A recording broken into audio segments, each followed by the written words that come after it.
और आप सभी को सबसे पहले ईद उल अज़हा की बहुत बहुत मुबारकबाद, शुभकामनाएं। मुझे भी ये लगा कि इससे बेहतर शुभ दिन और कोई हो नहीं सकता जबकि हम इस विषय पे अपनी बात को आगे बढ़ाएं। और जो ये आवश्यक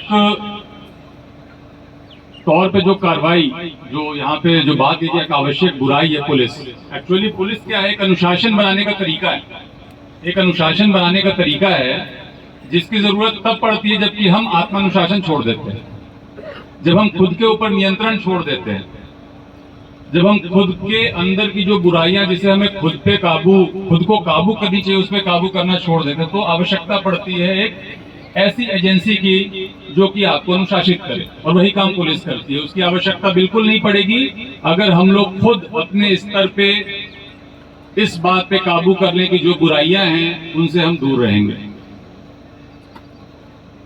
यहाँ पे जितने वक्ताओं ने जितनी बातें रखी, जो भी हमारे प्रधान जी थे, सरपंच साहब थे, गणमान्य व्यक्ति थे, उन्होंने लगभग इस बुराई के हर पहलू को और जो पुलिस की कार्रवाई हो रही है उसके सभी पक्षों को आपके सामने रख दिया है।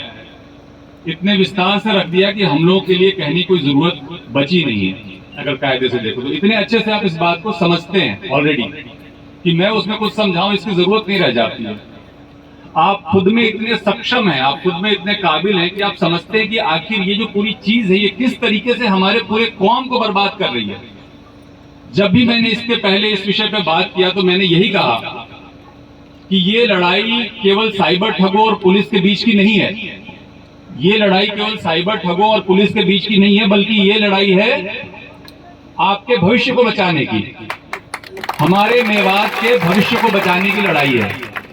मुझे बहुत दुख होता है जब मैं सुनता हूं कि लोग कहते हैं कि ये मकान तोड़ दिया गया, ये दुकान तोड़ दी गई और हम उन तोड़ने वालों के खिलाफ कार्रवाई करेंगे और आप हमारे पास आओ, हम आपको बचाएंगे। तो कहना क्या चाह रहे हैं, इसको समझने की जरूरत आप लोगों को है। वो कहना क्या चाह रहे हैं, वो ये कहना चाह रहे हैं कि जो दुकान टूटी, जो मकान टूटी था, किसका? अपराधी का था। सबको पता है कि वो अपराधी का था। सही तरीके से तोड़ी गई, 2 बार नोटिस देकर के तोड़ा गया उसको, गलत जगह पे बना हुआ था, उसको कागजात नहीं थे तब तोड़ा गया उसको, लेकिन फिर भी आपको कहा जा रहा है कि हम इसको बचाएंगे और आप हमारे पास आओ। इसका उद्देश्य क्या हुआ? इसका उद्देश्य ये हुआ कि आप अपराध करिए।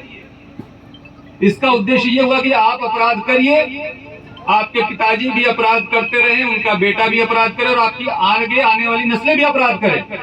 ये हम कहना चाह रहे हैं। क्या इस मैसेज को आप लोग स्वीकार करेंगे? नहीं करेंगे और नहीं करना चाहिए। इस तरह की जो चीज होती है, जबकि हम चाहते हैं कि लोग गलत कामों में उलझे रहें और उसके कारण हमारे कदमों में पड़े रहें, मैं ये कतई नहीं चाहता। मैं चाहता हूं कि आप लोग गर्व से सीना चौड़ा करके सबके सामने चलें। आप जब कहें कि हम मेवात से हैं तो लोगों के सर आपके सामने इज्जत से झुकें। आपके हर घर से डॉक्टर और इंजीनियर निकले, आपके घरों से आईएएस और आईपीएस निकले, क्यों नहीं निकल सकते? कोई कारण है क्या? कारण जो बन रहा है वो ये बन रहा है कि हमने अपने आदर्श गलत बना रखे हैं।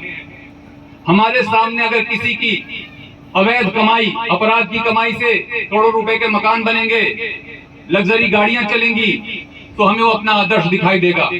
और वो आदर्श तब टूटेगा, वो आदर्श तब टूटेगा जब वो मकान टूटेगा। जब वो मकान टूटेगा, जब वो दुकान टूटेगा, तब वो आदर्श टूटेगा हमारे बच्चों के लिए कि नहीं, ये रास्ता जो है वो सही नहीं है। एक बार जो उस रास्ते में आकर्षित किया कि हम अगर इस रास्ते पे चलेंगे तो हो सकता है हमारे भी इतने बड़े मकान बन जाएंगे, हम भी लंबी लंबी गाड़ियों में चलेंगे, या आदर्श उनके बन गए होंगे। लेकिन जब उनके आंखों के सामने वो मकान ध्वस्त होगा तो उनको पता चलेगा नहीं, ये रास्ता गलत था।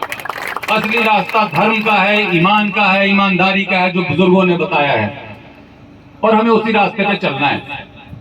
तो इस तरह की बातें जो कि आपको एक बार बुरी लग सकती हैं कि मकान टूटा, दुकान टूटा, जेल में लोग जा रहे हैं, वो इसलिए नहीं है कि हमें यहाँ पे कोई अत्याचार या जुल्म करना है, वो इसलिए है कि हमें उस गड़बड़ी को ठीक करना है जिसके कारण हमारे आने वाले भविष्य के लिए एक चुनौती पैदा हो गई है।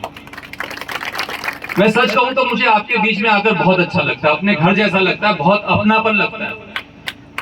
मैं यहाँ पे बहुत सारे लोगों को चेहरे से जानता हूँ और पता नहीं कितना हम मिल चुके हैं, कितना इस इलाके में घूम चुका हूँ, कितना आ जा चुका हूँ। पूरे पूरे दिन कई बार यहाँ पे इस इलाके में, आपके इलाके में मेरा बीता है। तो मुझे तो आप बिल्कुल अपने लगते हैं, अपने घर के लगते हैं। और इसलिए मैं ये चाहता हूँ कि जो एक बहुत बड़ा कलंक, पहले भी एक टटलूबाजी के रूप में यहाँ पे एक कलंक था, लेकिन वो एक लिमिटेड, एक बड़े सीमित क्षेत्र में था। लेकिन जब से साइबर क्राइम शुरू हुआ, और जैसा हम सभी जानते हैं कि उसका उत्पत्ति अपन कैथवाड़ा से और झेंझपुरी और उसके आसपास के गांवों से मानते हैं, तब से ये एक वायरस की तरह, जिस तरीके से आपने देखा कोरोना वायरस एक से दूसरे, दूसरे से तीसरे, तीसरे से चौथे लगातार फैलता चला जा रहा है। जो भी उसके संपर्क में आ रहा है वो उस वायरस से ग्रसित होता जा रहा है। उस तरीके से ये साइबर क्राइम इस पूरे क्षेत्र में फैला, और तब जरूरत पड़ी एक एंटीवायरस की। और एंटीवायरस का डोज हमने दिया, उसका असर पड़ा, बहुत लोग उससे ठीक हुए, लेकिन फिर बूस्टर डोज की जरूरत पड़ी। बूस्टर डोज की जरूरत पड़ी तो हम बूस्टर डोज भी दे रहे हैं, और जरूरत पड़ेगी तो इसको दोबारा भी दिया जाएगा। तब तक दिया जाएगा जब तक इस वायरस पे पूरी तरीके से नियंत्रण स्थापित नहीं हो जाए। और मैं बार बार बातों को घुमा फिरा के वहीं ले जा रहा हूं कि ये आपके भले के लिए, इस बात को आपको समझना पड़ेगा, हमारे बच्चों को समझना पड़ेगा। ये आपके खिलाफ नहीं है, ये आपके भले के लिए है, आपके भविष्य के लिए है। और जो लोग ये अपराध कर रहे हैं, क्या यहाँ के 100% लोग ये अपराध कर रहे हैं? ऐसा बिल्कुल भी नहीं है, लेकिन बदनामी तो 100% लोग